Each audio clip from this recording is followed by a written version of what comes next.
اب میرے بھائیوں وہ حدیث میں آپ کو ورڈ بائی ورڈ پڑھ کے سناتا ہوں جو بخاری اور مسلم دونوں میں موجود ہے. سورہ التوبہ کی آیت نمبر 118 کے کانٹیکسٹ میں کعب بن مالک کی توبہ کا بیان یہ صحیح بخاری میں باقاعدہ امام بخاری نے باب باندھا ہے, اور اس حدیث کا انٹرنیشنل نمبر ہے 4418, اور یہ حدیث مسلم میں بھی ہے 7016. ورڈ بائی ورڈ میں یہ حدیث بیان کروں گا کیونکہ اس کی رکت اسی میں ہے کہ میں اسے لفظ با لفظ بیان کروں, آپ اس تکلیف کا احساس کریں جس سے کعب بن مالک گزرے اور پھر الٹیمیٹلی ان کی توبہ قبول ہوئی, اور ایسی توبہ قبول ہوئی کہ قیامت تک قرآن میں ان کی توبہ کا ذکر ہے کہ اللہ نے قبول کی, اور اس کی وجہ سے اس سورت کا نام سورہ التوبہ ہے جب وہ غزوہ تبوک سے پیچھے رہ گئے. یہ ان کا بیٹا ہے عبداللہ, وہ اس حدیث کو بیان کرتا ہے.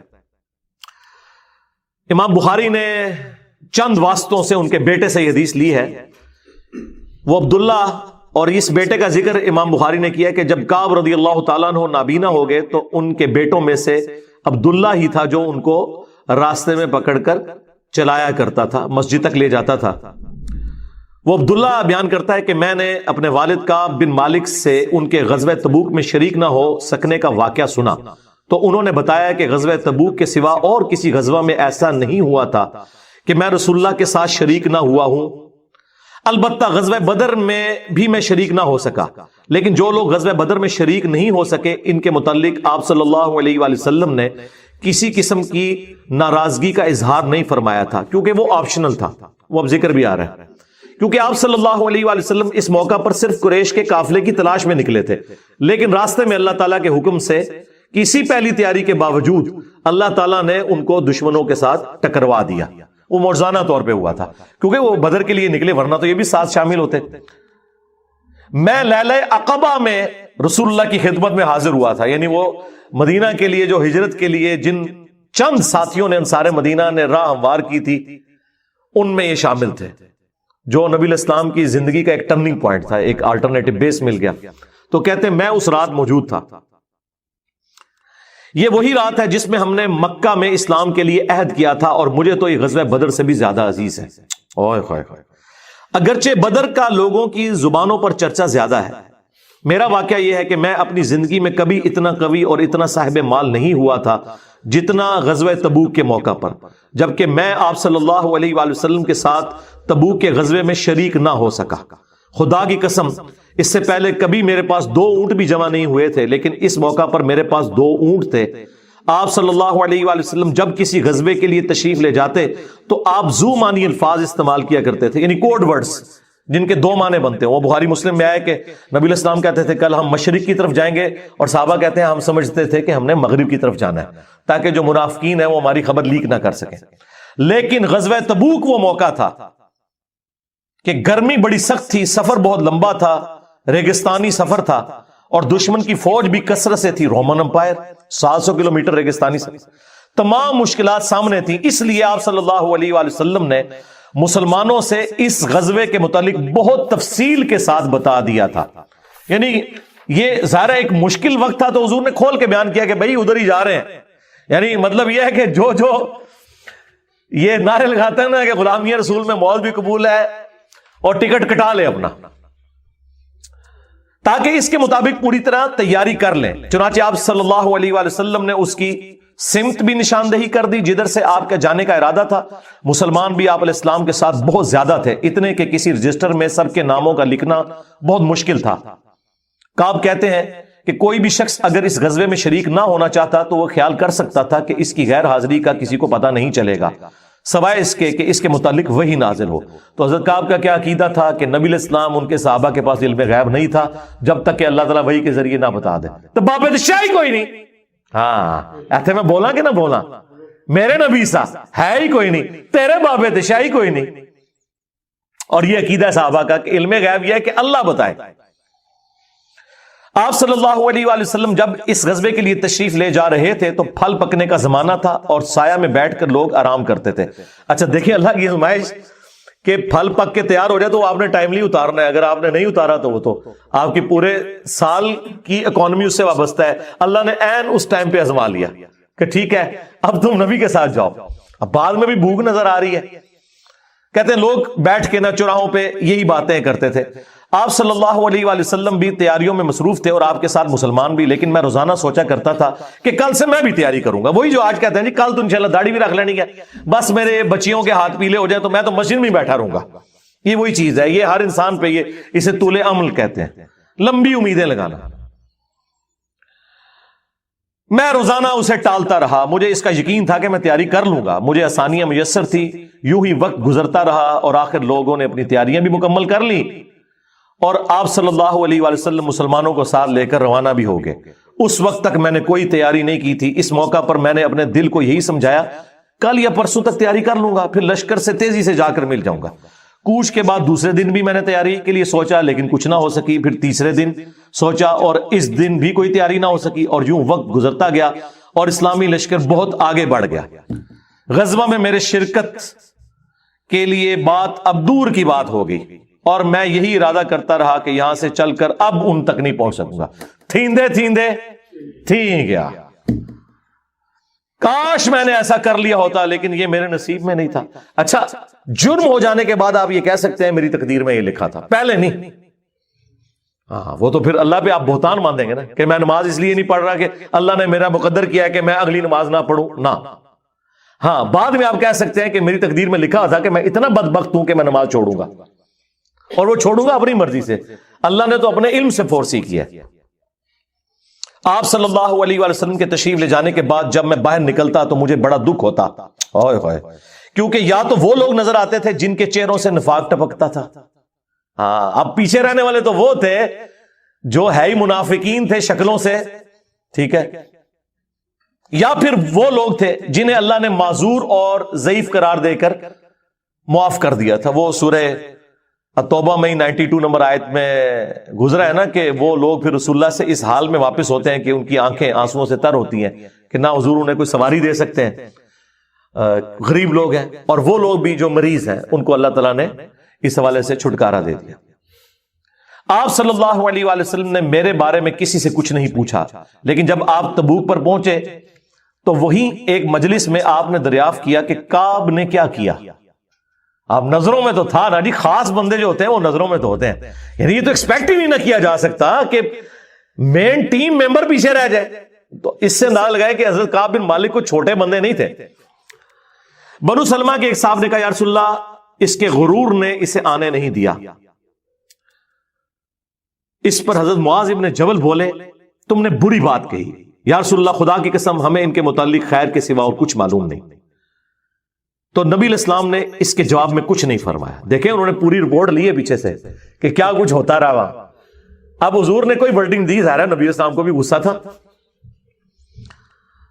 کعب بن مالک رضی اللہ تعالیٰ عنہ نے بیان کیا کہ جب مجھے معلوم ہوا کہ نبی علیہ السلام واپس تشریف لا رہے ہیں تو اب مجھ پر فکر سوار ہونے لگی اور میرا ذہن کوئی ایسا جھوٹا بہانہ تلاش کرنے لگا جس سے میں کل حضرت کی ناراضگی سے بچ سکوں. دیکھیں وہ بھی عام انسان تھے، اتنے اولو العزم صحابہ، لیکن ظاہر نفس تو ہر بندے کے ساتھ لگا ہے. وہ بھی سوچ رہے ہیں کہ یار چلو میں بہانہ کر لوں گا، کوئی مجبوری تھی. اوئے ہوئے ہوئے ہوئے. اپنے گھر کے ہر عقل مند آدمی سے اس کے متعلق میں نے مشورہ بھی کی، لیکن جب مجھے معلوم ہوا کہ نبی علیہ السلام مدینے سے بالکل قریب آ چکے ہیں تو غلط خیالات میرے ذہن سے بالکل نکل گئے اور مجھے یقین ہو گیا کہ اس معاملے میں جھوٹ بول کر اپنے آپ کو کسی طرح محفوظ نہیں کر سکتا. چنانچہ میں نے سچی بات کہنے کا پختہ ارادہ کر لیا. صبح کے وقت حضرت جب تشریف لائے تو آپ صلی اللہ علیہ وآلہ وسلم جب کسی سفر سے واپس آتے تھے تو آپ کی یہ مبارک عادت تھی کہ پہلے مسجد میں تشریف لے جا کر 2 رکعت نوافل پڑھتے، پھر لوگوں کے ساتھ مجلس میں بیٹھتے. جب آپ اس عمل سے فارغ ہو چکے تو آپ کی خدمت میں لوگ آنے لگے جو غزوہ میں شریک نہیں ہوئے تھے اور قسم کھا کھا کر اپنے عذر بیان کرنے لگے. اور ایسے لوگوں کی تعداد 80 کے قریب تھی، یعنی 80 لوگ ایسے تھے جو جھوٹے بہانے لگا رہے تھے. آپ صلی اللہ علیہ وآلہ وسلم نے ان کے ظاہر کو قبول فرما لیا اور ان سے دوبارہ سے عہد بھی لے لیا، ان کے لیے دعائیں مغفرت بھی کی. دیکھو جی، آپ لوگ تو کہتے ہیں کوئی بزرگ دعا کر دے، حضور نے بھی دعائیں مغفرت کر دی ہے، لیکن اللہ نے کراس پھیر دیا ہے. ہاں، یہ ذہن میں رکھیں. آپ نے بہانہ بھی قبول کر لیا، دوبارہ سے بیعت بھی کر لی، چلو تجدید عہد بھی ہو گیا جی. اگر بیعت ٹوٹ گئی تو دوبارہ ہو گئی، اور دعا بھی کر دی اور ان کے باطن کو اللہ کے سپرد کر دیا. کیا بات ہے جی. یہ میرے نبی کا ہی جگر ہے جی، شکلوں سے بھی پہچان لیا ہے، صحابہ اگر پہچان ہے، ان کا باطن کا معاملہ اللہ جانے، اس کے بندے جانے۔ اس کے بعد میں حاضر ہوا، میں نے سلام کیا تو آپ علیہ السلام مسکرائے، آپ کی مسکراہٹ میں ناراضگی تھی۔ آپ نے فرمایا آؤ، میں چند قدم چل کر آپ کے سامنے بیٹھ گیا۔ آپ نے مجھ سے دریافت کیا کہ تم غزوہ میں کیوں شریک نہیں ہوئے، کیا تم نے کوئی سواری نہیں خریدی تھی؟ میں نے عرض کیا میرے پاس سواری موجود تھی، اللہ کی قسم اگر میں آپ کے سوا کسی دنیا دار شخص کے سامنے آج بیٹھا ہوتا تو کوئی نہ کوئی بہانہ کر لیتا اور اس کی ناراضگی سے بچ جاتا۔ مجھے خوبصورتی کے ساتھ گفتگو کا سلیقہ بھی معلوم ہے، لیکن اللہ کی قسم مجھے یقین ہے کہ اگر آج میں آپ کے سامنے کوئی جھوٹا بہانہ کر بھی دوں اور آپ راضی بھی ہو جائیں تو بہت جلد اللہ تعالیٰ آپ کو مجھ سے ناراض کر دے گا، کیونکہ میں بظاہر تو بہانہ کروں گا لیکن اللہ تو وحی کے ذریعے آپ کو بتا دے گا یہ جھوٹ بول رہا ہے۔ اس کی بجائے اگر میں آپ سے سچی بات کروں تو یقیناً آپ کو میری طرف سے ناراضگی تو ہوگی، لیکن اللہ سے مجھے امید ہے کہ وہ مجھے معاف کر دے گا۔ خدا کی قسم مجھے کوئی عذر نہیں تھا، اللہ کی قسم اس وقت سے پہلے میں کبھی اتنا آسودہ حال نہیں تھا، اور پھر بھی میں آپ کے ساتھ شریک نہ ہو سکا۔ نبی علیہ السلام نے فرمایا کہ اس نے سچی بات بتا دی، اچھا اب جاؤ یہاں تک کہ اللہ تمہارے بارے میں خود ہی کوئی فیصلہ کرے۔ میں اٹھ گیا اور میرے پیچھے بنو سلمہ کے کچھ لوگ بھی دوڑے آئے اور مجھ سے کہنے لگے اللہ کی قسم ہمیں تمہارے متعلق یہ معلوم نہیں تھا کہ اس سے پہلے تم نے کوئی گناہ کیا ہو، تم نے تو بڑی غلطی کی۔ آپ علیہ السلام کے سامنے ویسے ہی کوئی بہانہ کر دیتے جیسا کہ دوسرے لوگوں نے کیا، تمہارے گناہ کے لیے نبی علیہ السلام کا استغفار ہی کافی ہو جاتا، وہی جو کچھ بھی ہے تیرے محبوب کی امت سے ہے۔ لیکن سرکار یہ کعب بن مالک تھے، ان کو پتا تھا، اور مشورہ دینے والے بھی صاحب ہیں، دیکھو کیا مشورہ دے رہے ہیں کہ کو مانا کر لینا سی، حضور نے دعا کرنی سی۔ مینٹالٹی اس زمانے میں بھی اس طرح ہی تھی، یہ نہ سمجھیں آج کے لوگ ہی کہتے ہیں، اس زمانے میں بھی ڈھیلے مسلمان تو تھے، تو حضور نے تیرے لیے دعا کر دینی تھی، تو نے تو یہ کام۔ اللہ کی قسم ان لوگوں نے مجھے اتنی ملامت کی کہ مجھے خیال آیا کہ واپس جا کر کوئی جھوٹا بہانہ کر ہی آؤں۔ اندازہ کرو ایڈا انہوں نے جناب انہوں نے کیتا کہ چلو ٹھیک ہے میں جا کے بہانہ کر لوں۔ پھر میں نے ان سے پوچھا کیا میرے علاوہ کسی اور نے بھی کوئی ایسا عذر بیان کیا ہے؟ تو انہوں نے بتایا کہ ہاں 2 حضرات اور ہیں جنہوں نے معذرت کی جس طرح تم نے کی، اور انہیں بھی وہی جواب ملا جو تمہیں ملا۔ میں نے پوچھا وہ کون ہے؟ تو انہوں نے بتایا کہ مرارہ بن ربیع اور ہلال بن امیہ رضی اللہ عنہما، ان 2 ایسے صحابہ کا نام انہوں نے لے دیا جو صالح تھے اور اصحاب بدر بھی تھے، ان کا طرز عمل میرے لیے نمونہ بن گیا۔ انہوں نے کہا اگر یہ 2 بدری صحابی بھی ان کے ساتھ بھی یہی کچھ ہوا ہے نا تو میں اچھے لوگوں کی فہرست میں اب شامل ہو جاؤں، میں اب پکا رہوں۔ ان کا طرز عمل میرے لیے نمونہ بن گیا۔ چنانچہ انہوں نے جب ان بزرگوں کا نام لیا تو میں اپنے گھر چلا آیا۔ آپ علیہ السلام نے لوگوں کو ہم سے بات چیت کرنے سے ممانعت کر دی۔ لو جی سوشل بائیکاٹ ہو گیا۔ اللہ اکبر۔ بہت سے لوگ جو غزوے میں شریک نہیں ہوئے تھے ان میں سے صرف ہم 3 تھے، لوگ ہم سے الگ رہنے لگے اور سب لوگ بدل گئے۔ ایسا نظر آتا تھا کہ ہم سے ساری دنیا بدل گئی ہے، ہمارا اس سے کوئی واسطہ ہی نہیں۔ 50 دن تک ہم اسی حال میں رہے۔ میرے 2 ساتھیوں نے تو اپنے گھروں سے نکلنا ہی چھوڑ دیا، ہر وقت روتے رہتے تھے، لیکن میرے اندر ہمت تھی، میں باہر نکلتا تھا، مسلمانوں کے ساتھ نماز میں بھی شریک ہوتا تھا اور بازاروں میں بھی گھومتا تھا، لیکن کوئی شخص مجھ سے بولتا نہیں تھا۔ میں نبی علیہ السلام کی خدمت میں بھی حاضر ہوتا، آپ کو سلام بھی کرتا۔ جب آپ نماز کے بعد مجلس میں بیٹھتے تو میں اس کی جستجو میں لگا رہتا کہ دیکھوں سلام کا جواب دیتے ہیں یا نہیں، اور میری نظر حضور کے ہونٹوں کی طرف ہوتی کہ جواب میں ہلے یا نہیں۔ کنکھیوں سے دیکھتے رہتے آپ حضور جواب بھی نہیں دے رہے۔ پھر میں کوشش کرتا کہ آپ کے قریب ہی نماز پڑھوں، اور میں آپ کو کنکھیوں سے دیکھتا رہتا ایسے کر کے۔ جب میں اپنی نماز میں مشغول ہو جاتا تو رسول اللہ میری طرف دیکھتے، لیکن جو ہی میں آپ کی طرف دیکھتا تو آپ رخ انور پھیر لیتے۔ ظاہر ہے حضور کو بھی تو محبت تھی اپنے صحابہ کے ساتھ، حضور دیکھتے تھے، وہ جب یعنی اپنی ناراضگی کا اظہار وہ اگر نماز میں بھی حضور کی طرف دیکھ رہے ہیں تو حضور چہرہ انور پھیر لیتے۔ تو میں ایک دن ابو قتادہ کے باغ کی دیوار پر چڑھ گیا، وہ میرے چچا زاد بھائی تھے اور مجھے ان سے بہت گہرا تعلق تھا۔ میں نے انہیں سلام کیا، لیکن اللہ کی قسم انہوں نے بھی میرے سلام کا جواب نہیں دیا۔ میں نے کہا ابو قتادہ تمہیں اللہ کی قسم کیا تم نہیں جانتے کہ اللہ اور اس کا رسول سے مجھے کتنی محبت ہے؟ انہوں نے کوئی جواب نہیں دیا. میں نے دوبارہ ان سے یہی سوال کیا, اللہ کی قسم دے کر پوچھا, لیکن وہ پھر بھی خاموش رہے. میں نے پھر اللہ کا واسطہ دے کر ان سے سوال کیا. اس مرتبہ انہوں نے صرف اتنا کہا, اللہ اور اس کا رسول زیادہ بہتر جانتے ہیں. دیکھیں جی اس بات کا جواب انہوں نے کہا, بھائی اللہ کے نبی نے منع کیا ہے, اب بائیکاٹ ہے تیرا. اللہ اکبر. اس پر میرے آنسو پھوٹ پڑے. میں واپس چلا آیا اور دیوار پر چڑھ کر نیچے باہر اترا. پھر وہ بیان کرتے ہیں کہ ایک دن مدینہ کے بازار میں جا رہا تھا کہ شام کا ایک کاشتکار جو کہ غلہ بیچنے مدینہ آیا تھا پوچھ رہا تھا کعب بن مالک کہاں رہتے ہیں. لوگوں نے میری طرف اشارہ کیا, وہ میرے پاس آیا اور غسان جو بادشاہ تھا رومن امپائر کا, اس کا ایک خط مجھے دیا. وہ جو اس کا ایک سمجھ لیں چھوٹی چھوٹی جو امپائر کے اندر بنی ہوئی تھی, ان میں سے ایک کا وہ گورنر تھا. اس خط میں لکھا تھا کہ مجھے معلوم ہوا ہے کہ تمہارے صاحب یعنی رسول اللہ صلی اللہ علیہ وآلہ وسلم نے تمہارے ساتھ زیادتی کی ہے, نعوذ باللہ. اللہ نے تمہیں کوئی ذلیل ہونے کے لیے پیدا تو نہیں کیا کہ تمہارا حق ضائع کیا جائے. تم ہمارے پاس آ جاؤ, ہم تمہارے ساتھ بہتر سلوک کریں گے. یعنی دشمن کی فوج کے ہیڈ کی طرف سے خط آیا. جب میں نے یہ خط پڑھا تو میں نے کہا کہ ایک اور امتحان آ گیا. اچھا جی سرکار, ایک خط کسی اور کو لایا کہ جی اے دیکھ لو یا رسول اللہ منو تے بڑی آفر جے. یہاں لوگ دنیا دار لوگ ہی کرتے ہیں نا جی, مجھے فلاں جگہ سے آفر ہو رہی ہے.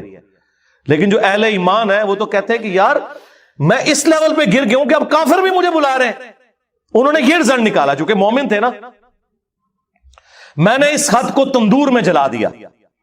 ان 50 دنوں میں سے جب 40 دن گزر گئے تو نبی علیہ السلام کا ایلچی میرے پاس آیا اور اس نے کہا کہ رسول اللہ نے حکم دیا ہے کہ اپنی بیوی کے قریب نہ جاؤ. میں نے پوچھا میں اسے طلاق دے دوں یا پھر مجھے کیا کرنا ہے؟ تو انہوں نے کہا نہیں, طلاق نہیں دینی, صرف جدا ہو جاؤ.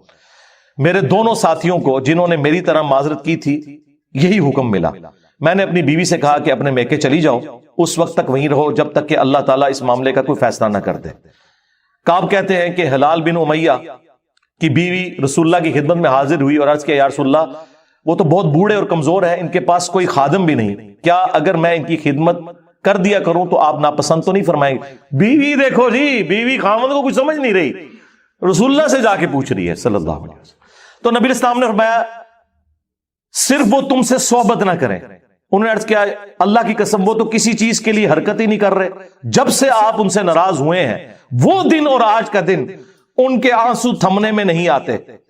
میرے گھر کے بعض لوگوں نے کہا کہ جس طرح ہلال بن امیہ کی بیوی نے ان کے لیے اجازت لے لی تو آپ بھی جا کے اجازت لے لیں. اب دیکھیں لوگ مشورے دے رہے ہیں. میں نے کہا خدا کی قسم میں اس کے لیے رسول اللہ سے اجازت نہیں لوں گا. میں جوان ہوں, معلوم نہیں جب اجازت لینے جاؤں تو حضور کیا فرما دیں. ان کو یہ بھی خطرہ تھا کہ میں یہ جاؤں تو یہ نہ ہو کہ حضور اور ناراض ہو جائیں, اگر کوئی چانس بھی ہے نا بچنے کے تو وہ بھی ختم ہو جائیں. دیکھیں نہیں کتنا گاڈ اورینٹڈ بندہ ہے جی, اللہ اکبر. اس طرح 10 دن اور گزر گئے. جب رسول اللہ صلی اللہ علیہ وآلہ وسلم نے ہمیں بات چیت کرنے کی ممانعت فرمائی تھی, اس کو 50 دن پورے ہو گئے. 50ویں رات کی صبح کو جب میں فجر کی نماز پڑھ چکا اور اپنے گھر کی چھت پر بیٹھا ہوا تھا, اس طرح جیسا کہ اللہ تعالیٰ نے ذکر کیا وہ ہم آیت پڑھ چکے ہیں, سورہ توبہ کی آیت نمبر 118, جس میں تھا نا کہ زمین وسعت کے باوجود تنگ ہو گئی اور ان کا دم گھٹنے والا تھا. میرا دم گھٹ رہا تھا, زمین اپنی تمام وسعتوں کے باوجود میرے لیے تنگ ہوتی جا رہی تھی. میں نے ایک پکارنے والے کی پکار سنی جو سلع کی پہاڑی پر چڑھ کر بلند آواز سے کہہ رہا تھا اے کعب بن مالک تمہیں بشارت ہو, اے کعب بن مالک تمہیں بشارت ہو. انہوں نے بیان کیا کہ یہ سنتے ہی میں سجدے میں گر پڑا اور مجھے یقین ہو گیا کہ اب اللہ کی طرف سے فراخی ہو جائے گی. فجر کی نماز کے بعد رسول اللہ صلی اللہ علیہ وآلہ وسلم نے اللہ کی بارگاہ میں ہماری توبہ کی قبولیت کا اعلان کر دیا. لوگ میرے پاس بشارت دینے کے لیے آنے لگے اور میرے 2 ساتھیوں کو بھی جا کر بشارت دی. ایک صاحب زبیر بن عوام اپنا گھوڑا دوڑاتے ہوئے آئے. ادھر قبیلہ اسلم کے ایک صحابی نے پہاڑی پر چڑھ کر آواز دی اور وہ آواز گھوڑے سے زیادہ تیز تھی. جن صحابی نے پہاڑی سے آواز دی تھی جب وہ میرے پاس بشارت دینے آئے تو میں نے اپنے دونوں کپڑے اتار کر بشارت کی خوشی میں انہیں دے دیے. اللہ کی قسم اس وقت ان 2 کپڑوں کے سوا دینے کے لیے میرے پاس اور کچھ نہ تھا. پھر میں نے ابو قتادہ سے 2 کپڑے ادھارے مانگے اور رسول اللہ کی خدمت میں حاضر ہوا. جوگ در جوگ لوگ مجھ سے ملاقات کرتے جا رہے تھے اور مجھے توبہ کی قبولیت پر بشارت دیتے جا رہے تھے۔ اللہ کی بارگاہ میں توبہ کی قبولیت مبارک ہو۔ کعب رضی اللہ تعالیٰ عنہ بیان کرتے ہیں کہ آخر میں مسجد میں داخل ہوا تو رسول اللہ صلی اللہ علیہ وآلہ وسلم تشریف رکھتے تھے، چاروں طرف صحابہ کا مجمع تھا۔ طلحہ بن عبید اللہ دوڑ کر میری طرف آئے اور مجھ سے مصافحہ کیا اور مبارکباد دی۔ اللہ کی قسم وہاں موجود مہاجرین میں سے کوئی شخص بھی میرے آنے پر کھڑا نہ ہوا۔ طلحہ رضی اللہ تعالیٰ عنہ کا یہ احسان میں کبھی نہیں بھولوں گا کہ انہوں نے کھڑے ہو کر میرا استقبال کیا۔ جب میں نے رسول اللہ کو سلام کیا تو آپ علیہ السلام کا چہرہ مبارک خوشی اور مسرت سے دمک اٹھا۔ اس مبارک دن کے لیے تمہیں بشارت ہو، اس مبارک دن کے لیے تمہیں بشارت ہو جو تمہاری عمر کا سب سے مبارک دن ہے۔ واقعی جی اس سے بڑی کوئی مبارک بات نہیں ہو سکتی کسی شخص کے لیے کہ اللہ تعالیٰ اس کی توبہ کی اناؤنسمنٹ کرتے اور پھر قیامت تک قرآن میں وہ آیات پڑھی جائیں۔ انہوں نے بیان کیا کہ میں نے عرض کیا یا رسول اللہ یہ بشارت آپ کی طرف سے ہے یا اللہ کی طرف سے؟ فرمایا نہیں، اللہ کی طرف سے۔ اور نبی علیہ السلام جب کسی بات پر خوش ہوتے تو چہرہ مبارک روشن ہو جاتا تھا، ایسے جیسے چاند کا ٹکڑا ہو۔ آپ کی مسرت ہم چہرہ مبارک سے سمجھ جاتے تھے۔ پھر جب میں آپ کے سامنے بیٹھ گیا تو عرض کیا یا رسول اللہ اپنی توبہ کی قبولیت کی خوشی میں اپنا مال اللہ اور اس کے رسول کی راہ میں صدقہ کر دوں؟ آپ نے فرمایا لیکن کچھ مال اپنے پاس رکھ لو، یہ زیادہ بہتر ہے۔ میں نے عرض کیا کہ پھر میں خیبر کا حصہ اپنے پاس رکھ لیتا ہوں۔ پھر میں نے عرض کیا یا رسول اللہ اللہ نے مجھے سچ بولنے کی وجہ سے نجات دی، اب میں اپنی توبہ کی قبولیت کی خوشی میں آپ سے یہ وعدہ کرتا ہوں کہ جب تک زندہ رہوں گا سچ کے سوا کوئی بات زبان پر نہیں لاؤں گا۔ بس اللہ کی قسم جب سے میں نے رسول اللہ کے سامنے یہ عہد کیا صلی اللہ علیہ وآلہ وسلم، میں کسی ایسے مسلمان کو نہیں جانتا کہ جسے اللہ نے سچ بولنے کی وجہ سے اتنا نوازا ہو جتنی نوازشات مجھ پر کی سچ بولنے کی وجہ سے۔ جب سے میں نے نبی علیہ السلام کے سامنے یہ عہد کیا پھر آج تک میں نے کبھی جھوٹ بولنے کا ارادہ بھی نہیں کیا، اور مجھے امید ہے کہ اللہ تعالیٰ باقی زندگی بھی مجھے اس سے محفوظ رکھے گا۔ اور اللہ نے اپنے رسول پر آیت نازل کی، اور وہی آیت نمبر 118 اور 119 نمبر، یقیناً اللہ تعالیٰ نے نبی مہاجرین و انصار کی توبہ قبول کی، اور پھر وَكُونُوا مَعَ الصَّادِقِينَ تک۔ خدا کی قسم اللہ تعالیٰ کی طرف سے اسلام کے لیے ہدایت کے بعد میری نظر میں رسول اللہ کے سامنے سچ بولنے سے بڑھ کر اللہ کا مجھ پر کوئی اور انعام نہیں ہوا کہ میں نے جھوٹ نہیں بولا اور اس طرح اپنے آپ کو ہلاکت سے بچا لیا، جیسا کہ جھوٹ بولنے والے ہلاک ہوئے۔ نزول وحی کے زمانے میں جھوٹ بولنے والوں پر اللہ تعالیٰ نے اتنی شدید وعید فرمائی جتنی شدید وعید کسی اور کے لیے نہیں تھی۔ دروازے پر جاؤں گا، دستک دوں گا تو دستک کے اگینسٹ جواب آئے گا فرشتے کی طرف سے، کون؟ تو میں کہوں گا محمد، تو وہ مجھے کہے گا کہ مجھے اللہ کی طرف سے یہی حکم تھا کہ یہ جنت کا دروازہ سب سے پہلے آپ کے لیے کھلا ہے۔ یہ ہے کتابوں کا خدا، یہ ہے کتابوں کا پیغمبر، اور بابوں کا ریلیجن اب آپ دیکھ لیں۔ تو پھر ہم کیوں نہ عرض کریں کہ مرنے سے پہلے اے مسلمان کر لے اس پہ غور، کتابوں کا خدا اور ہے، بابوں کا خدا اور، کتابوں کا دین اور ہے، بابوں کا دین اور، کتابوں کا جہاں اور ہے، بابوں کا جہاں اور۔ تو ٹھیک کہتے ہیں نا وکھرا جہاں ہوتا ہے، تو وکھرا یہ نظر آ رہا ہے وکھرا جہاں ہے۔ حتیٰ کہ بخاری اور مسلم دونوں میں حدیث ہے، نبی علیہ السلام نے فرمایا انا سید الاولین والآخرین، میں جتنے گزر چکے جتنے قیامت تک آئیں گے تمام کا سردار ہوں، اور اللہ کے حضور میں ان کا خطیب بنوں گا۔ یہ ہے کتابوں کا دین۔ اور دوسری طرف بازید بستامی المتوفا 261 ہجری، ابو یزید بستامی، یزید ابا جی تو 261 ہجری میں فوت ہوئے ہیں، اور میرے امام مسلم بھی 261 ہجری میں فوت ہوئے ہیں۔ ان کا نام ہے ابو الحسین مسلم بن حجاج القشیری۔ اور میں جو حدیثیں بیان کر رہا ہوں نا کہ قیامت والے دن لوگ میرے جھنڈے کے نیچے ہوں گے، میں شفاعت کروں گا، وہ امام مسلم لے کر آئے۔ کیسے ویسے میچ ہوا ہے کام۔ ابو یزید 261 ہجری والے اور ابو الحسین 261 ہجری والے، بالکل دونوں کے عقیدے ڈیفرنٹ ہیں۔ یہ ہے کتابوں کا دین اور وہ ہے بابوں کا دین. ہاں آپ کہہ لیں کہنے کو تو دین سب کا اسلام ہے، لیکن کتابوں کا جہاں اور ہے، بابوں کا جہاں اور. اسلام کو صوفیاء بھی کلیم کر رہے ہیں، سلفی بھی کر رہے ہیں، بریلوی دیوبندی اہل حدیث شیعہ سب کر رہے ہیں. کتابوں میں دین دیکھنا ہے کیا ہے. تو یہ تو میں نے آپ کو اس لیے بتایا کہ یہ بیداری کے یہ لوگ دعویٰ کر رہے ہیں. اچھا، وہ تذکرۃ الاولیاء میں انہوں نے یہ بھی لکھا ہے کہ بایزید بستامی کے بارے میں جنید بغدادی فرمایا کرتے تھے کہ ان کا اولیاء میں وہی مرتبہ ہے جو جبرائیل علیہ السلام کا فرشتوں میں ہے. یعنی اولیاء کے سردار کون ہے؟ بایزید بستامی.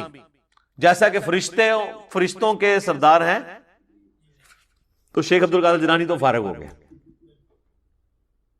بیک وقت تو دو نہیں ہو سکتے نا. اور حقیقت یہ ہے کہ یہ دونوں ہی فارغ ہیں. اولیاء اللہ کا سردار امت کے اندر کوئی ہے نا تو وہ ابو بکر، عمر، عثمان و علی ہیں رضی اللہ عنہم اجمعین وعلیہم السلام اجمعین. کیونکہ غیر نبی کے اوپر یہی کیٹیگری ہے نا اولیاء اللہ کی. تو کہانی ہے. شیخ عبد القادر جیلانی رحمۃ اللہ علیہ کو تو پتہ بھی نہیں ہوگا میرے ساتھ انہوں نے کیا کچھ کیا ہے. تو بال یہ جو ٹائٹل انہوں نے دیا تھا وہ بھی انہوں نے خود کتابوں میں چھین لیا ہوا ہے خود ہی. اچھا، یہ تو تھا بیداری. اب خواب میں آپ کو بتاتا ہوں جو ان کے کلیم ہے. آپ ذرا امام حنیفہ کے تعارف کے اوپر کتابیں پڑھیں نا حنفیوں کی، تو وہ کہتے ہیں 100 دفعہ اللہ کی زیارت کی ہے. اچھا جی. فضائل اعمال شیخ زکریا کاندلوی صاحب کی، اس میں آپ فضائل قرآن والا چیپٹر نکال لیں نا فضائل اعمال کا. اس میں وہ لکھتے ہیں کہ ایک رات امام احمد بن حنبل کو اللہ تعالیٰ کی خواب میں زیارت ہوئی. تو احمد بن حنبل نے سوال کیا کہ اے اللہ میں تیرا قرب حاصل کرنا چاہتا ہوں، سب سے آسان ذریعہ کیا ہے؟ تو اللہ تعالیٰ نے فرمایا کہ قرآن. سر یہ قرآن اگر اللہ فرما رہا ہے کہ قرآن میرے تک پہنچنے کا ذریعہ ہے تو اس کے بعد تو کوئی گنجائش نہیں رہتی. وہ کہتے ہیں کہ احمد بن حنبل نے آگے سے پوچھا کہ یا اللہ سمجھ کے یا بغیر سمجھ کے؟ یار قرآن اللہ نے اس لیے نازل کیا تھا کہ لوگ آگے سے یہ سوال کریں گے کہ سمجھ کے کہ بغیر سمجھ کے. یہ مردے بخشوانے کا ذریعہ تھا. اور وہ احمد بن حنبل جسے عربی بھی آتی ہے اسے یہ کہنے کی ضرورت ہے یہ چور نے اپنی لنگوٹی چھوڑی ہے. یہ سمجھے کہ احمد بن حنبل جو ہے نا کوئی جنوبی پنجاب سے تھے یا کے پی سے تھے کہ جن کو پشتو آتی تھی اور عربی آتی نہیں تھی. ظاہر ہے وہ فضائل اعمال زیادہ تر کے پی میں پڑھی جا رہی ہوتی ہے نا. تو وہ آپ فضائل اعمال جو پڑھ رہے ہیں نا کے پی والے ہمارے پٹھان بھائی، ان کو بتائیں کہ احمد بن حنبل پٹھان نہیں تھے. وہ اگرچہ عجمی تھے لیکن عربی ان کی مادری لینگویج تھی. تو آگے سے کہتے ہیں اللہ تعالیٰ نے کہا کہ چاہے سمجھ کے پڑھ چاہے بغیر سمجھ کے پڑھ. یعنی قرآن اس لیے نازل ہوا ہے، یعنی پورے کا پورا قرآن اس کے اگینسٹ کھڑا ہے.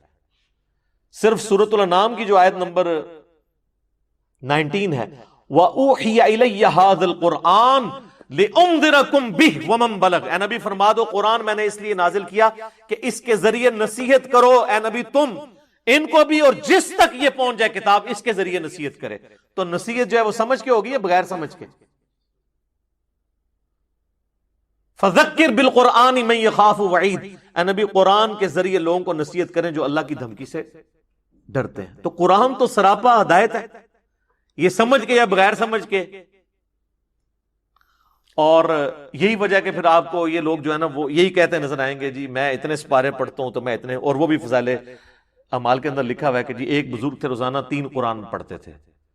اور پھر ایک اور کے بارے میں لکھتے ہیں کہ وہ 8 قرآن پڑھا کرتے تھے روزانہ کے. 8 قرآن روزانہ کے پڑھنا کیا پاسبل ہے؟ بغیر سمجھ کے بھی نہیں پڑھے جا سکتے. یہ تو اس کے ساتھ کوئی اس کا تعلق ہی نہیں بنتا. بغیر سمجھ کے بھی 8 قرآن نہیں پڑھے جا سکتے. سر آپ کو 15 سے 20 منٹ تو چاہیے نا ایک سپارہ پڑھنے کے لیے بغیر سمجھ کے. تو آپ ذرا کیلکولیشن کر لیں کہ 8 قرآن کیسے پڑھے جا سکتے ہیں. 24 گھنٹے میں سونا بھی ہے، کھانا پینا بھی ہے، ٹائلٹ بھی ہے، سب کچھ چیزیں جڑی ہوئی ہیں. صحابہ نہیں پڑھ سکتے تھے. صحیح مسلم میں حدیث ہے، بخاری میں بھی اس کا کچھ حصہ موجود ہے کہ نبی علیہ السلام فرمایا تم میں سے کسی کی استطاعت ہے کہ رات میں 1/3 قرآن پڑھ لے. صحابہ نے کہا یا رسول اللہ ہم میں کون ایسی استطاعت رکھ سکتا ہے؟ تو آپ نے فرمایا کہ سورہ اخلاص 1/3 قرآن کے برابر ہے. تو صحابہ نے تو نہیں کہا کہ بھئی ہمارے جو گھوڑے کے سم سے جو خاک اڑے گی وہ کسی ہمارے گھوڑے کی نتنوں میں بیٹھے تو کوئی بزرگ اس کو نہیں پہنچ سکتا، تو جب بزرگ 8 قرآن پڑھیں گے تو ہم کیوں نہیں پڑھ سکتے یا رسول اللہ؟ کہانی ہے نا، جو مرضی بیان کرو. جو میں کہتا ہوں صحیح مسلم میں وہ حدیث ہے کہ بنو سلمہ جو ہے مسجد نبی کے قریب شفٹ ہونے لگے، نبی الاسلام نے ان کا جھمگٹا دیکھا، آپ نے فرمایا کیا ارادہ ہے؟ کہ یا رسول اللہ اتنی دور سے آتے ہیں اپنے گاؤں سے تو جماعت رہ جاتی ہے، چاہتے ہیں آپ کے پاس شفٹ ہو جائیں، اتنی دور سے مشقت کر کے پیدل چل کے آنا پڑتا ہے. تو آپ نے فرمایا کہ جتنے قدم چل کے آتے ہو نا اتنی نیکیاں تمہارے نامہ اعمال میں لکھی جاتی ہیں. تو انہوں نے پھر دوبارہ شفٹ ہو گئے وہ، اور انہوں نے ارادہ ترک کر دیا. تو میں کہتا ہوں یار یہ تو کہتے ہیں بزرگ جو ہے وہ ایک نماز مکے پڑھتے ہیں، دوسری مدینے پڑھتے ہیں، روحانی طور پہ تیسری بیت المقدس. صحابہ کو تو اپنے گھر مدینے کے گاؤں سے شہر میں شفٹ کرنے پڑ رہے ہیں. نبی اسلام کو تو بقول ان کے کہنا چاہیے تھا کہ بھئی آنے میں تکلیف ہوتی ہے تو اڑ کے آ جایا کرو. تمہارے گھوڑے کے نتنے میں بیٹھنے والی خاک سے بھی گئے گزرے جو بزرگان دین ہوں گے وہ تو اڑا کریں گے، تو تم نہیں اڑ سکتے؟ سر یہ کتابوں کا دین ہے. کتابوں کا دین بابوں کے دین سے بالکل مختلف ہے. جب تک یہ بابے نہیں نہ اکھڑتے اس وقت کتابیں نہیں ان کے اندر داخل ہوں گے. اب تو اللہ کا شکر ہے اکھڑ گئے ہیں، اب تو کبھی کوئی یاد کرواتا ہے تو یاد آتا ہے، تو ادروائز تو اللہ کا شکر ہے کہ یہ سارا کا سارا معاملہ کلیئر ہو گیا. اچھا پھر فضائل مال کے اندر انہوں نے نا صرف یہاں پہ دروازہ نہیں بند کیا قرآن کو سمجھنے کا، انہوں نے اس کو مزید انشور کیا اور انہوں نے کہا کہ قرآن پاک جو ہے نا اس کی تفسیر کے لیے، اس کو سمجھنے کے لیے 15 علوم چاہیے تاکہ بالکل انشور ہو جائے کہ کوئی ترجمے کی طرف جائے ہی نہ. اور وہ گنواتے گنواتے 14 علوم تک جب پہنچے ہیں نا، اور جب 15واں لکھا ہے تو لکھا 15واں وحی ہے، گاڈ گفٹڈ، کہتے ہیں اللہ کی طرف سے. جو ہم کہتے ہیں نا نبوت وحی ہے، ولایت کسبی ہے، یہ 2 ٹرمز ہیں. یعنی جو آپ محنت کر کے حاصل کر سکتے ہیں اسے کہتے ہیں کسبی، یہ کسب حلال. تو نبوت کسبی نہیں ہے، وحی ہے جسے اللہ تعالیٰ دے. تو وہ کہتے ہیں 15واں علم جو ہے وہ وحی ہے، وحی نہیں، وحی بھی ویسے ہسٹری بڑھا ہے، وحی. تو اب وہ کون شخص دعویٰ کر سکتا ہے کہ میرے پاس وہ وحی علم ہے؟ تو اگر کوئی 14 علوم سیکھ بھی لے، ایون ویسے تو ان کے لوگوں کو 14 کے انعام بھی نہیں آتے ہوں گے، تو وہ پھر کہیں گے جی 15واں تو پھر بھی تہاڈے کول کوئی نہیں ہے کیونکہ تہاڈا فرقہ دوسرا ہے. تو یہ سب انہوں نے کہانیاں ہرڈلز رکھی تھی. قرآن کے دشمن ہیں، ایسے دشمن ہیں کہ کوئی بےچارہ اگر قرآن لے کے بیٹھے نا ترجمے سے پڑھنے کے لیے تو پہلی اس پہ قدغن یہ لگائیں گے جی بغیر وضو کے آپ قرآن کو ہاتھ نہیں لگا سکتے. اب تو خیر ٹچ سکرین موبائل نے مسئلہ حل کر دیا ہے، وہ تو یہ بھی مانتے ہیں کہ اس کو آپ ہاتھ لگا سکتے. وضو کر کے کوئی بیٹھ جائے گا تو کہیں گے آپ نے ڈائریکٹ نہیں پڑھنا، کسی عالم سے جا کے پڑھنا. عالم کے پاس جائیں گے تو وہ آگے تفسیروں کے چکر میں ڈال دے گا. وہ کہا جی اس کا تو ترجمہ ہے نا، یہ ترجمے میں سے ڈائریکٹ نہیں مطلب نکلنا، آپ نے جو انڈائریکٹ مطلب بھی نہیں نکلتا وہ آپ نے نکالنا ہے. اس میں سے جو اچھل اچھل کے ڈائریکٹ نکل رہا ہوگا نا وہ نہیں آپ نے نکالنا. مطلب ایاک نعبد و ایاک نستعین سے اچھل اچھل کے کیا نکل رہا ہے کہ اللہ کو پکارنا ہے، یہ نہیں آپ نے مطلب سمجھنا. آپ نے بابوں کے پکارنے کو بھی اللہ کا پکارنا سمجھنا ہے. تو اس طریقے سے یعنی یہ پھر ڈسیو کرنے کی کوشش کرتے ہیں. اور پھر یہ ان کے پاس ہتھیار ہے جی وہ 15واں علم وحی ہے. وہ جناب سنبھال لو وہ 15واں علم کس نے حاصل کیا اور کس نے بتایا. اچھا یہ تو میں نے آپ کو بتایا کہ یہ خواب اور بیداری کے بارے میں. ایک اور بڑا انٹرسٹنگ واقعہ ہے فضائل حج شریف میں لکھا ہوا ہے. فضائل حج بھی فضائل اعمال کا ایک چیپٹر ہے لیکن الگ سے چھپتا ہے. بیسیکلی یہ پورا ایک نصاب تھا، اس کا نام تھا تبلیغی نصاب. تبلیغی نصاب کے اندر نا چیپٹرز تھے، فضائل نماز، فضائل قرآن، فضائل درود، فضائل حج، یہ بے شمار چیپٹرز تھے. انہوں نے پھر چھانٹی کر کے نا کچھ چیپٹرز کٹھے کر کے فضائل اعمال کے نام سے چھاپ دیے. ایک چیپٹر اسی میں سے کاٹ کے الگ کر کے فضائل درود بنا دیا، ایک چیپٹر فضائل حج بنا دیا. اور پلیز کی یہ لی کہ یہ تو حج کے دنوں میں ضرورت ہے. آپ دیکھیں حج کے دنوں میں فضائل حج سے درس ہو رہا ہوتا ہے، فضائل اعمال سائٹ پہ پڑی ہوتی ہے. فضائل اعمال بھی بعد میں نام رکھا گیا. اصل یہ کتاب تھی تبلیغی نصاب، یعنی ان کا نصاب. اس میں سے فضائل اعمال نکالی گئی چند ایک چیپٹرز کو اکٹھا کر کے. فضائل حج علیحدہ سے چیپٹر چھپا ہوا ہے. اس میں وہ کہتے ہیں کہ ابدال میں سے ایک شخصیت کا بیان ہے. اب ابدال کون، شخصیت کون، ایکس وائی زی، وہ اس طرح کے ایک آواز آئی، بزرگوں نے فرمایا، وہ کہتے ہیں ابدال میں سے ایک شخصیت کا فرمان ہے، وہ کہتے ہیں کہ جی ان سے کسی نے حضرت خضر سے جب ملاقات ہوئی ان کی، حضرت خضر کے اوپر میرا آپ دیکھ لیں موسیٰ اور خضر والا، آپ کو بتاؤں گا یہ خضر ہے کون ہے اور انہوں نے کون سا خضر بنایا ہوا ہے. یہ لفظ ہے خضر. حضرت خضر سے ملاقات ہوئی ابدال میں سے ایک شخص کی، تو اس نے کہا کہ حضرت آپ تو اس امت کے بڑے بڑے اولیاء کے پاس گئے ہیں، آج تک آپ کو کوئی ایسا ولی ملا ہے جو مرتبے میں آپ سے بھی زیادہ ہو؟ ان کا ہاں جی ایک بندہ ملا تھا. انہوں نے کہا پھر دسو کون سی؟ وہ کہتے ہیں کہ میں مسجد نبوی میں بیٹھا ہوا تھا اور محدث عبد الرزاق جو امام بخاری امام مسلم کے استاد ہیں، امام بخاری امام مسلم نے ان سے احادیث لی ہیں. مصنف عبد الرزاق اور مصنف ابن ابی شیبہ، یہ دو کتابیں ہیں جو ایک زمانے میں لکھی گئی، دونوں اب اردو میں ترجمہ ہو چکی ہیں. وہ کہتے ہیں جی محدث عبد الرزاق جو تھے نا، وہ درس حدیث دے رہے تھے مسجد نبوی کے اندر بیٹھ کے، تو لوگ ان کے گرد جھمگٹا لگائے بیٹھے ہوئے تھے، اور ایک نوجوان جو ہے نا وہ یوں کر کے نا اپنے گریبان میں سر دیے ہوئے کونے میں بیٹھا تھا، وہ درس حدیث نہیں سن رہا تھا. تو کہتے ہیں حضرت خضر کہتے ہیں میں اس کے پاس گیا اور میں نے کہا کہ اتنے بڑے محدث مسجد نبوی میں درس دے رہے ہیں اور تم ان کا درس سننے کی بجائے سائڈ پہ بیٹھے ہوئے ہو. تو کہتے ہیں اس نے نا سر بھی نہیں اٹھایا، اسی حالت میں کہا کہ لوگ جو ہے نا یہ تو عبد الرزاق سے حدیثیں سن رہے ہیں، ہم تو ڈائریکٹ رزاق سے سنتے ہیں. جی جی یہ یعنی یہ بات اور غلام احمد قادیانی کے دعوے میں کیا فرق ہے؟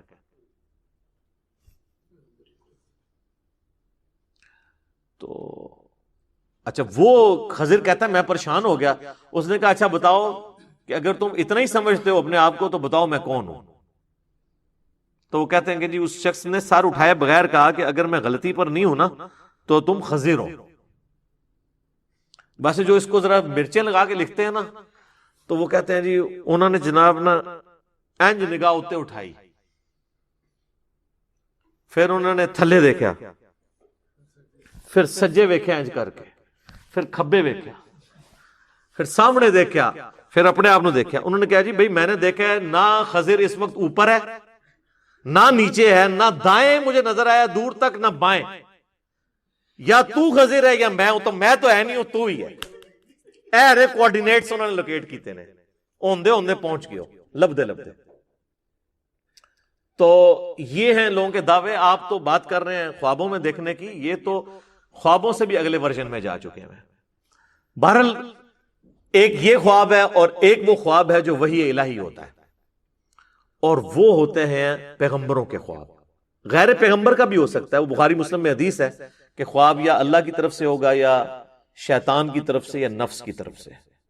اور یہ بھی حدیث ہے بخاری اور مسلم دونوں میں کہ خواب نبوت کا 46واں حصہ ہے، یعنی غیب کی خبروں کا 46واں حصہ ہے.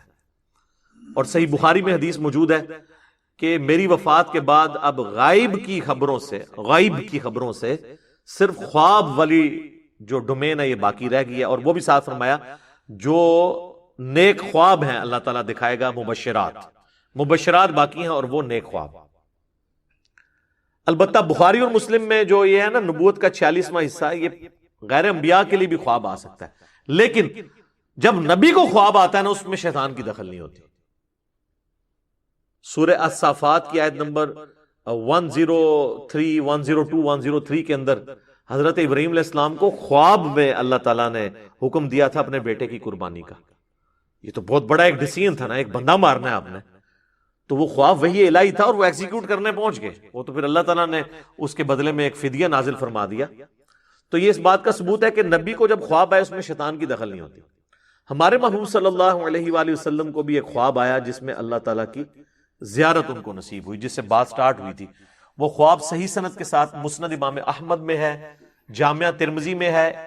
امام ترمذی نے اس حدیث کو حسن صحیح کہا. اس پہ ترا یہ کہ امام ترمذی نے کہا کہ میرا استاد جو ہے امام بخاری محمد بن اسماعیل سے جب میں نے اس حدیث کے بارے میں پوچھا تو انہوں نے فرمایا یہ حدیث بالکل صحیح ہے، اگرچہ بخاری میں نہیں ہے، لیکن امام بخاری کی تصحیح امام ترمذی نے اپنے استاد کی نقل کر کے اس پہ پکی مور لگا دی. اس حدیث کو مسند احمد کی تحکیم کرنے والے شعیب ارنوت رحمت اللہ علیہ نے بھی صحیح کہا، ترمذی کی تحکیم کرنے والے شیخ البانی اور شیخ زبیلی زئی نے بھی اس کو صحیح کہا، یعنی امت نے اس کو ایکسیپٹ کیا. اور یہ حدیث مشکات کے اندر آپ کو شروع میں مل جائے گی، کتاب المساجد چیپٹر میں، نماز پڑھنے کے مقامات والے چیپٹر میں، کیونکہ اس حوالے سے بھی اس میں ایک ذکر موجود ہے. 748 نمبر ہے جی مشکات میں اس کا، اور ترمذی میں ہے 3235. اس حدیث کا ویسے ٹیسٹ یہ ہے کہ میں اسے ورڈ بائی ورڈ پڑھوں، اور اس میں ایک دعا بھی ہے، وہ ہم کوشش کریں گے کہ اس کے نیچے ڈسپلے کریں. نبی علیہ السلام نے حکم فرمایا کہ میرا یہ خواب سچا ہے، میرے امتیوں تک پہنچاؤ تاکہ وہ یہ دعا یاد کریں. یہ اللہ سے بہت بڑی دعا ہے جو نبی علیہ السلام نے اس خواب میں مانگی ہے.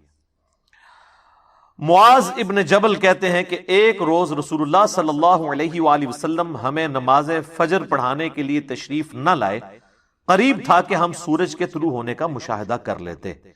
پھر آپ بہت تیزی سے تشریف لائے، چنانچہ نماز کے لیے اقامت کہی گئی. رسول اللہ صلی اللہ علیہ وآلہ وسلم نے اختصار کے ساتھ نماز پڑھائی. پس جب آپ صلی اللہ علیہ وآلہ وسلم نے سلام پھیرا تو با آواز بلند فرمایا کہ اپنی اپنی جگہوں پر اسی طرح بیٹھے رہو. پھر آپ علیہ السلام ہماری طرف متوجہ ہوئے اور فرمایا کہ میں ابھی تمہیں بتاتا ہوں کہ میں تمہیں نماز پڑھانے کے لیے کیوں نہیں آیا. یعنی وہ آپ کی وہ جو نیند تھی وہ غفلت کی وجہ سے نہیں تھی. میں رات کو بیدار ہوا، وضو کیا، جس قدر مقدر میں تھا میں نے نماز پڑھی، پھر مجھے اونگ آنے لگی حتیٰ کہ وہ مجھ پر غالب ہو گئی. تب میں نے اپنے رب تبارک و تعالی کو بہترین صورت میں دیکھا خواب میں. صلاۃ بر محمد وآل محمد، اللہم صلی علی محمد وعلی آل محمد. چنانچہ اس نے فرمایا محمد. میں نے عرض کی میرے رب حاضر ہوں. اچھا ایک مسئلہ تو کلیئر ہوا نا. یہ جو آپ کو بعض بریلوی علماء کہتے ہیں نا کہ کبھی اللہ تعالیٰ نے یا محمد نہیں کہا، یا رسول اللہ، یا ایھا المدثر، یا ایھا الرسول یہ کہا ہے. قرآن تک تو یہ بات ٹھیک ہے، لیکن بخاری مسلم میں جو حدیث شفاعت ہے، سب سے پہلے لوگ حضرت آدم کے پاس جائیں گے، پھر باقی انبیاء سے ہوتے ہوئے اینڈ پہ حضور کے پاس آئیں گے، اور نبی علیہ السلام فرماتے ہیں میں سجدے میں گروں گا. وہاں پہ بھی الفاظ ہیں یا محمد اپنا سر اٹھاؤ، یا رسول اللہ نہیں ہے. یہ کتنی بڑی انہوں نے جھوٹ مشہور کیا ہوا ہے. بھائی اللہ اور بندے کا معاملہ ہے، اللہ اور بندے کا کوئی احترام والا رشتہ ہے اس اعتبار سے کہ پروٹوکول دینا ہے. بندہ تو بندہ ہے، اللہ اللہ ہے. وہ کہتے ہیں نہیں، نبی علیہ السلام کو کبھی اللہ نے بھی نہیں یا محمد کا. اس حدیث میں بھی بخاری مسلم میں بھی یا محمد ہے، یہ ترمذی میں بھی.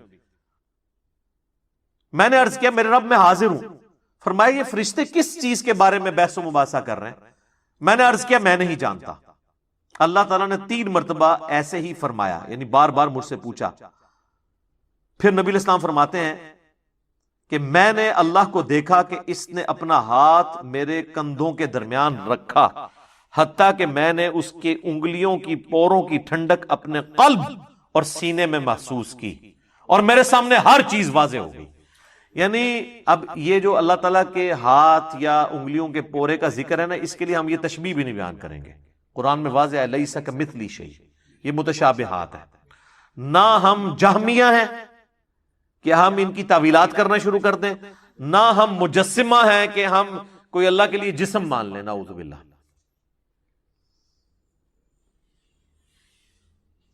اور یعنی اس کی برکت سے پھر ہر چیز کہتے ہیں مجھے واضح ہوگی اور میں نے پہچان لی. پھر میرے رب نے مجھ سے فرمایا محمد. میں نے عرض کی میرے رب میں حاضر ہوں. یہ مقرر فرشتے کس چیز کے بارے میں بحث و مباحثہ کر رہے ہیں؟ میں نے عرض کیا کہ گناہ مٹا دینے والے اعمال کے بارے میں. اللہ نے پوچھا وہ کیا ہیں؟ اب سکھایا اللہ نے خود ہی ہے، لیکن یہ اصل میں تربیت ہو رہی ہے. میں نے عرض کیا باجماعت نماز پڑھنے کے لیے چل کر جانا. یہ آپ نے ذرا مال نوٹ کر رہے ہیں. نماز کے بعد مسجد میں ہی بیٹھے رہنا، اور ناگواری کے باوجود اچھی طرح مکمل وضو کرنا. 3 اعمال. پھر وہ کس چیز کے بارے میں بحث کر رہے ہیں؟ میں نے عرض کیا درجات کے بارے میں. فرمایا وہ کیا ہے؟ میں نے عرض کیا کھانا کھلانا، نرمی سے بات کرنا، اور جب لوگ سو رہے ہوں تو نماز تہجد پڑھنا. یہ درجات کی بلندی کا سبب ہے. اور جو پہلے 3 اعمال تھے وہ گناہوں کے مٹانے والے 3 اعمال ہیں. اچھا آج نبی علیہ السلام فرماتے ہیں کہ اللہ تعالیٰ نے پھر مجھ سے فرمایا کہ اے محمد کچھ مانگنا ہے تو مجھ سے مانگ لو. اب نبی علیہ السلام نے اسی وقت ایک دعا، وہ اللہ نے ان کو تعلیم کی یا فی البدی زبان پہ آئی خواب کی حالت میں، تو وہ جو باتیں ڈسکس ہو رہی تھی نا، نیک اعمال، گناہوں کو مٹا دینے والے اعمال، درجات کی بلندی والے، تو نبی علیہ السلام کہتے ہیں جب مجھے اللہ نے کہا نا کہ مانگ لے کچھ مجھ سے مانگنا ہے، تو میں نے پھر یہ دعا مانگی. وہ ہے دعا جناب، اللہم انی اسألک فعل الخیرات وترک المنکرات وحب المساکین وان تغفر لی وترحمنی واذا اردت فتنة فی قوم فتوفنی غیر مفتون اسألک حبک وحب من یحبک وحب عملی یقربنی الی حبک. یہ دعا کہتے ہیں میں نے جب مانگی، اس کا ترجمہ میں بعد میں بتاتا ہوں، تو رسول اللہ فرماتے ہیں صلی اللہ علیہ وآلہ وسلم میرا یہ خواب حق ہے، اسے یاد کر لو اور اسے دوسروں تک پہنچاؤ. امام ترمذی فرماتے ہیں حدیث حسن صحیح ہے، اور میں نے محمد بن اسماعیل بخاری سے اس حدیث کے متعلق پوچھا تو انہوں نے فرمایا یہ حدیث صحیح ہے. اب یہ ہے اصل میں وہ دعا جو آپ کو یاد کرنی چاہیے. اللہ کا شکر ہے میں نے تو 1994 میں یاد کی تھی، جب مجھے پہلی دفعہ یہ پتا چلی، جب میں ایف ایس سی میں پڑھتا تھا. تو نماز کے تشہد میں اسے پڑھیں اس دعا کو، کیونکہ بخاری مسلم میں حدیث ہے جب درود شریف پڑھ چکو تشہد میں، اس کے بعد جو چاہو اپنے رب سے مانگو. تو آپ یہ مانگیں کہ اللہم انی اسألک فعل الخیرات، اے اللہ میں تجھ سے سوال کرتا ہوں ہر طرح کے نیک کام کرنے کا، وترک المنکرات، اور ہر برے کام کو چھوڑ دینے کا، وحب المساکین، اور مسکینوں سے محبت کرنے کا. وہی باتیں جو وہ ڈسکشن ہو رہی تھی. وَأَن تَغْفِرَ لِي وَتَرْحَمَنِي، اور یہ کہ تو مجھے بخش دے اور مجھ پر رحم فرما. وَإِذَا أَرَدْتَ فِتْنَةَ فِي قَوْمٍ فَتَوَفَّنِي غَيْرَ مَفْتُونٍ، اور جب تو ارادہ کرے کسی قوم کو آزمائش میں ڈالنے کا تو اے اللہ مجھے اس آزمائش سے بچا کے رکھنا. اسألک حبک، اے اللہ میں تجھ سے تیری محبت کا سوال کرتا ہوں. وحب من یحبک، اور ہر اس شخصیت کی محبت کا سوال کرتا ہوں جس سے تو محبت کرتا ہے. وحب عملی یقربنی الی حبک، اور ہر اس نیک عمل کی محبت میں تجھ سے مانگتا ہوں جو مجھے تیرا قرب عطا کر دے. یہ اسی کی فارم ہے جو ابو داؤد میں اور نسائی میں حدیث ہے نا، معاذ ابن جبل سے حضور نے کہا تھا معاذ میں تجھے محبوب رکھتا ہوں، میں تجھے وصیت کرتا ہوں کہ ہر نماز کے بعد کبھی ترک نہ کرنا، ربی اعنی علی ذکرک و شکرک و حسن عبادتک.